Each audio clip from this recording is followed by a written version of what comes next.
Hello students, this is Varsha Sahibrao here and I am working as an assistant professor in English at KJ Somaya College of Arts, Commerce and Science, Kopargaon, and today in this lecture we are going to discuss the poem Uphill by Christina Rossetti.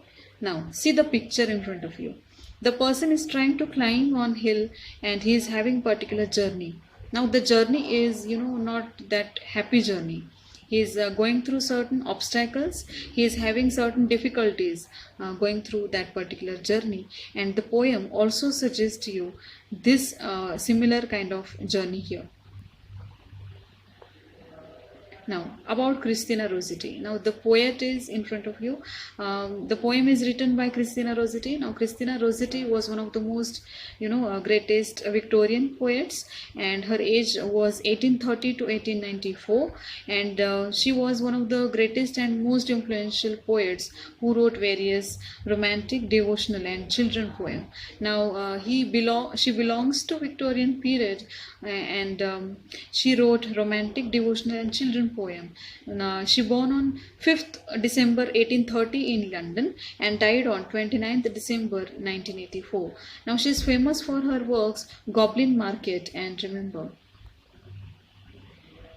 Rossetti began writing down and dating her poems from 1842, most of which imitated her favorite poets. In 1847, she began experimenting with verse forms such as sonnets, hymns and ballads while drawing narratives from the Bible and the lives of saints. Now, she began writing in the year from the year 1842, when she was imitating, when she was copying her favorite poets, and from 1847 she began to experiment. That means she began to use her creative talent, individual talent for her writing, and she was experimenting with the forms of poems such as sonnets, hymns and ballads, and she was also drawing the references from the Bible and the lives of saints as she was writing the religious poems also. Now she is basically known for her ballads and her religious poems. This was about Christina Rossetti as a poet, as a Victorian poet, and now we are going to discuss the poem Uphill written by Christina Rossetti. Now the poem is conversational and dialogic in nature. Means what? There are two speakers and these two speakers are speaking with each other. They are actually interacting, and there are series of questions and answers there in the poem, so that the poem is called as conversational or dialogic in nature. Now there are certain questions asked by one particular person and the answers are given by another speaker. So there are two unknown speakers in front of us. They are not giving, they are not identified by their names here. The first speaker has some doubts and the second speaker clarifies the doubts, so that the first speaker asks a particular questions, whereas the answers are given by the second speaker. Okay, the poem is called as metaphorical and allegorical. So for this poem you should know what are the metaphors and what is meant by allegory. Now what is metaphor and allegory? This must be the question in your minds. Metaphor is a comparison done between two different objects, right? Okay, there is simile also. This is the figure of speech. Metaphor means there is a comparison between two different objects, but that comparison is not shown it is not directly told to you. That comparison is particular hidden kind of comparison, whereas in simile we have direct kind of comparison. For example, in Robert Burns poems, Oh My Love is Like Red Red Rose, love is specifically compared with red rose, or red rose is compared with love, but that comparison is directly shown with the word like. But here these kinds of words are not used in metaphors. For example, metaphor like the camel is called as the camel is a ship of desert. Now that particular comparison is given to that particular object, and the comparison is not directly shown. Okay, it is just suggested kind of a comparison. So how we'll see how the metaphor works in this poem. Here journey, there is a particular journey taken by two speakers, and that journey is up to hill. Now this journey refers to another journey. This journey refers to journey of human life, journey of life. And this journey is also full of struggle, full of obstacles, full of difficulties. And at the end of your hard work, honest hard work, you reaches at particular successful destination. And this particular central idea, this particular idea is focused by the poet Christina Rossetti here. Here, journey uphill is compared with the journey of life, and this comparison is implied or suggested.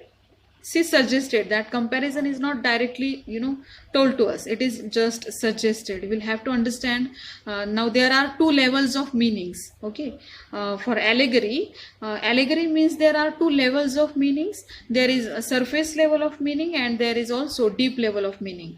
At surface, we see two persons going through the particular journey up to the hill, but at the deep level, it refers to the struggle of the journey of life.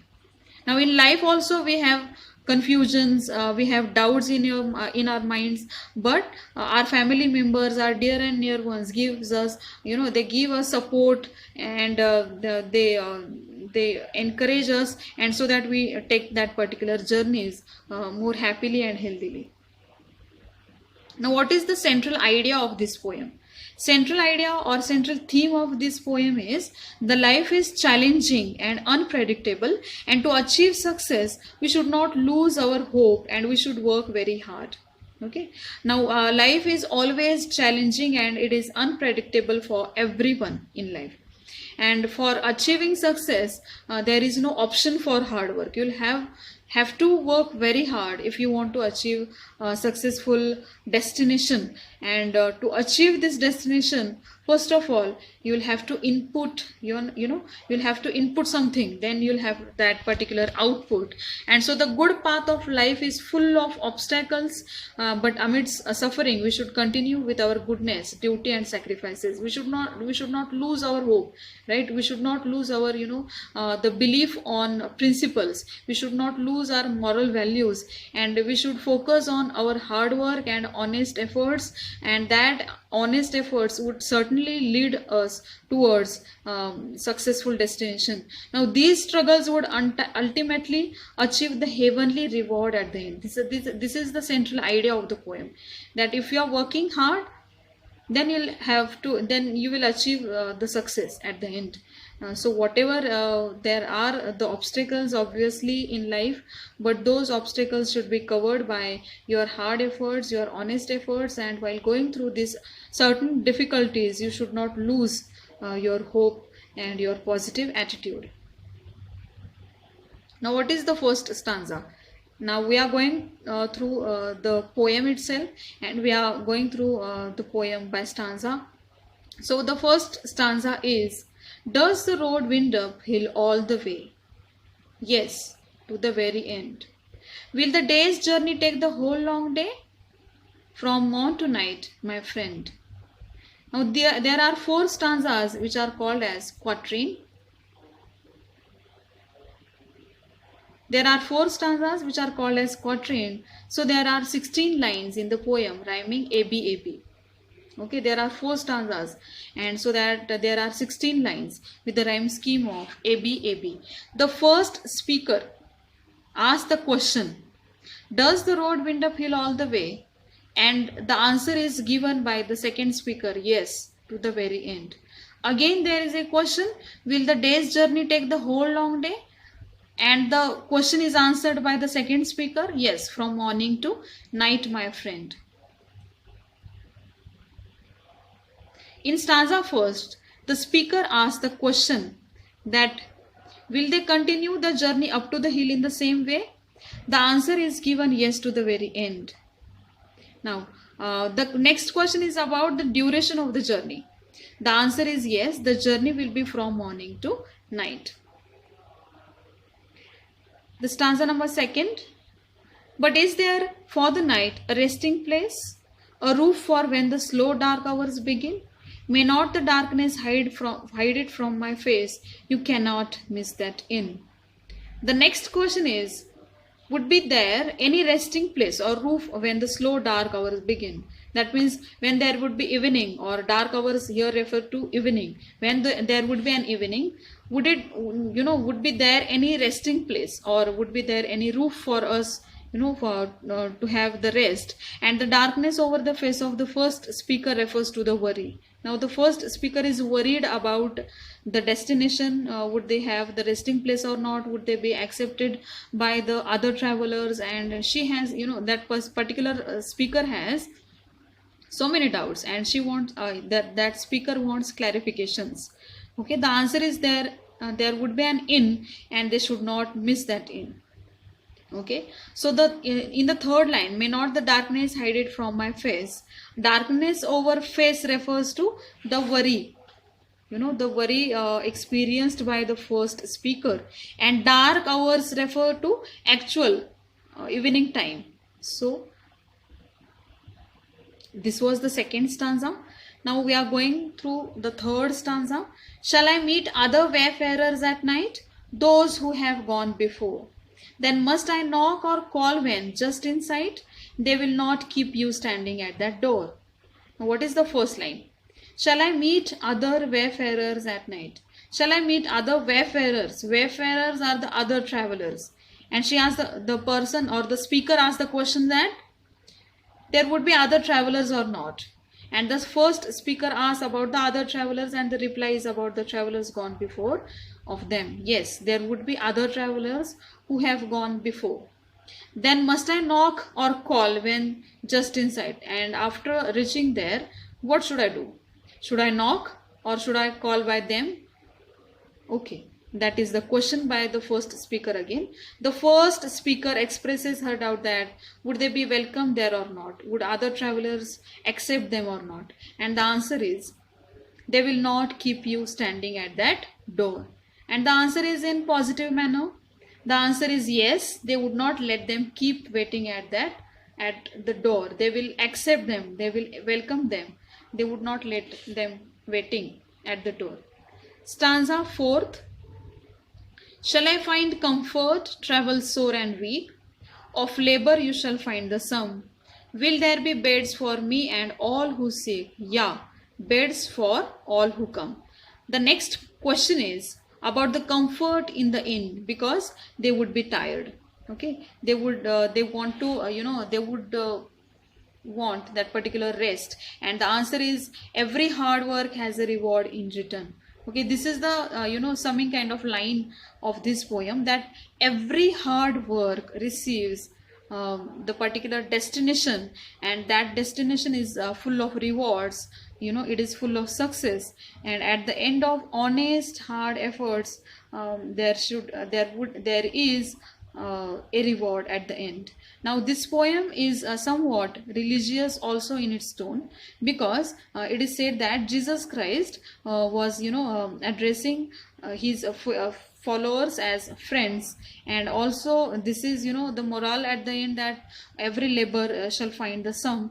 That means whatever your whatever your efforts are, whatever you are giving, you will receive at the end in the same manner. So that the question again is will there be beds for me and all who seek? The again answer is in positive manner. Yeah, beds for all who come.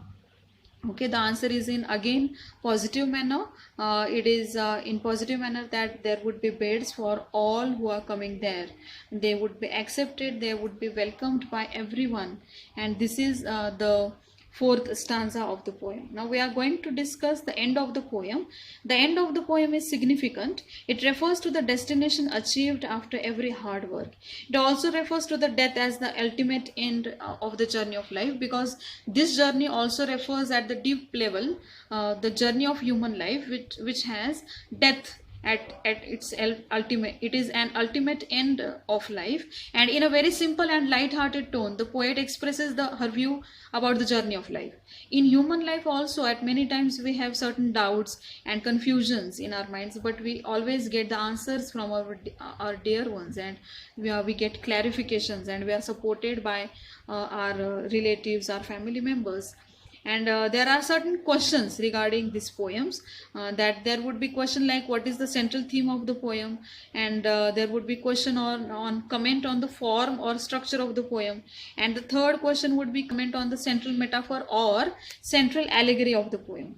Now, what is the central theme? Central theme is it refers to the journey of human life, which is full of obstacles and difficulties, and the hard efforts and the honest efforts taken by people in actual society. And this is the central theme, that after every honest effort, particular person receives successful destination. Comment on the form or structure of the poem. Now this is related with the structure. Now the poem has really very simple lyrical structure. It has conversational and dialogic language, so the style can be called as it is written in very informal and very simple style. There are four stanzas rhyming ABAB, and there are 2 questions and 2 answers in every stanza, and so that the poem can be memorized because it is very simple in its form and structure. It is written in simple language. And third question is comment on the central metaphor. What is central metaphor? Central metaphor is the journey towards up the hill refers to actual human life, actual journey taken by the people in society. So this is the central metaphor of the poem, and we have discussed up to now the poem Uphill by Christina Rossetti, and we'll discuss the next poem in our next lectures. Thank you.